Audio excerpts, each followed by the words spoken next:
नमस्ते। अच्छा, एक बात सोचिए। एक इलेक्ट्रिकल पैनल जहां गर्मी को दुश्मन नंबर 1 माना जाता है, ठीक उसी के अंदर एक हीटर। ये तो बड़ी अजीब बात है ना? तो ये एक मजेदार पहेली जैसी है। चलिए, आज इसी पहेली को सुलझाते हैं और पता लगाते हैं कि आखिर सच क्या है।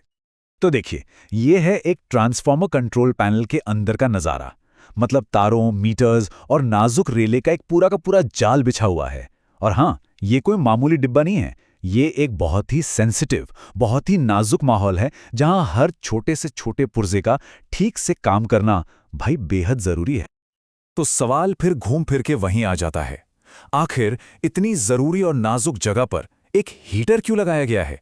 इसका असली काम क्या है?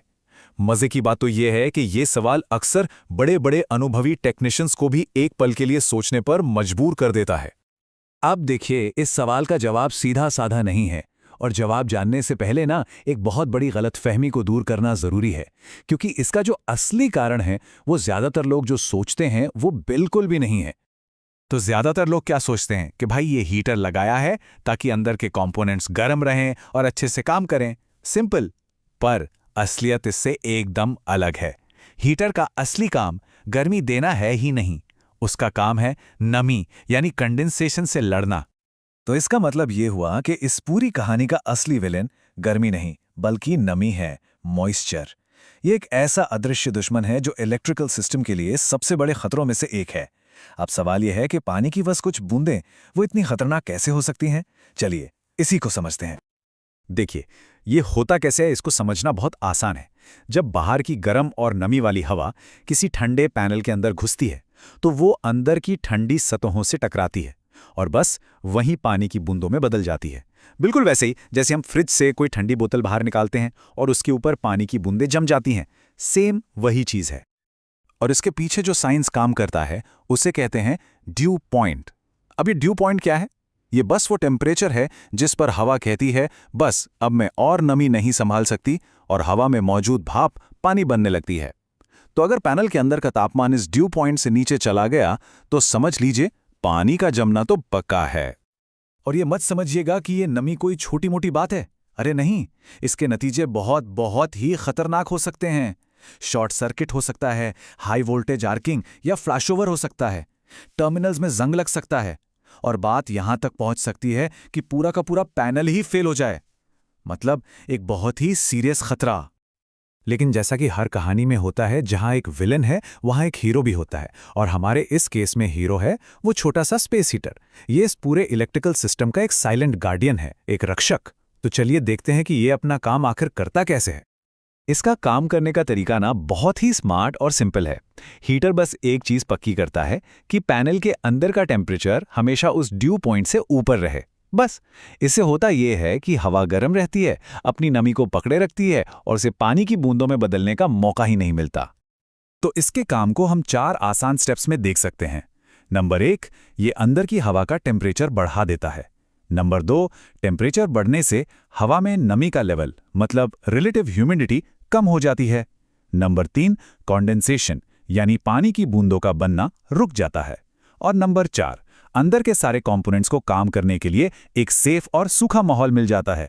Problem solved. और इसके फायदे क्या हैं? अरे फायदे तो बहुत बड़े हैं। ये सीधे सीधे इक्विपमेंट की सेफ्टी और उसकी जिंदगी से जुड़े हैं। ये शॉर्ट सर्किट होने से रोकता है, टर्मिनल्स में जंग नहीं लगने देता, इक्विपमेंट की लाइफ को बढ़ाता है, और सबसे बड़ी बात, अचानक आने वाली खराबियों और मेंटेनेंस पर होने वाले बेमतलब के खर्चों को कम करता है। अच्छा, अब एक और सवाल मन में आ सकता है कि क्या ये हीटर 24 घंटे सातों दिन चलता रहता है? और अगर नहीं तो फिर इसे कंट्रोल कौन करता है? मतलब ऐसा क्या सिस्टम है जो ये पक्का करे कि ये अपना काम भी करे और फालतू में बिजली भी न खाए? तो इसका जवाब है नहीं, बिल्कुल नहीं। ये हीटर सिर्फ और सिर्फ तभी चलते हैं जब इनकी जरूरत होती है, और इनको कंट्रोल करने के लिए या तो एक नॉर्मल थर्मोस्टेट का इस्तेमाल होता है या फिर ज्यादा एडवांस्ड, ज्यादा स्मार्ट कंट्रोल सिस्टम लगाए जाते हैं। और हाँ, इन दोनों में जमीन आसमान का फर्क है। जो पुराना ट्रेडिशनल थर्मोस्टेट है वो बस टेम्परेचर देखता है और हीटर को ऑन या ऑफ कर देता है। उसे नमी से कोई लेना देना नहीं। दूसरी तरफ जो इंटेलिजेंट कंट्रोल सिस्टम है वो टेम्परेचर और नमी दोनों पर लगातार नजर रखता है और हीटर तभी चलाता है जब असल में जरूरत हो। मतलब ये कहीं ज्यादा सटीक और एनर्जी बचाने वाला होता है। तो ठीक है, अब तक हमने जो भी बात की उसका निचोड़ क्या है, मतलब मेन पॉइंट क्या है। चलिए अब सबसे ज़रूरी बात को समझते हैं और साथ ही कुछ प्रो टिप्स पर भी नज़र डालते हैं जो इस फील्ड में काम करने वालों के लिए बहुत काम आ सकती हैं। अगर कभी ऐसे पैनल पर काम करने का मौका मिले तो ये 3 बातें हमेशा ध्यान में रखिएगा। पहली बात, मेंटेनेंस करते वक्त ये जरूर चेक करें कि हीटर गर्म हो भी रहा है या नहीं। दूसरी बात, ये पक्का कर लें कि थर्मोस्टेट की सेटिंग वहां के मौसम के हिसाब से बिल्कुल ठीक है। और तीसरी और बहुत जरूरी बात, हीटर को हमेशा धूल मिट्टी से साफ रखें ताकि आग लगने का कोई भी खतरा ना रहे। और आखिर में सबसे ज़रूरी बात, इस पूरी बातचीत का जो सार है वो बस एक लाइन में है। हीटर गर्मी देने के लिए नहीं है, ये असल में इलेक्ट्रिकल सिस्टम की सेफ्टी के लिए एक डीह्यूमिडिफायर है। बस अगर ये एक बात याद रह गई तो सब कुछ याद रह गया। और अब जाते जाते एक सवाल सबके लिए, हमारी टेक्नोलॉजी की इस दुनिया में ऐसी और कौन-कौन सी छोटी-छोटी मामूली सी दिखने वाली चीजें हैं जो असल में बड़े-बड़े सिस्टम्स में बहुत ही हैरान करने वाला, बहुत ही जरूरी रोल निभाती हैं। जरा सोचिएगा इस बारे में।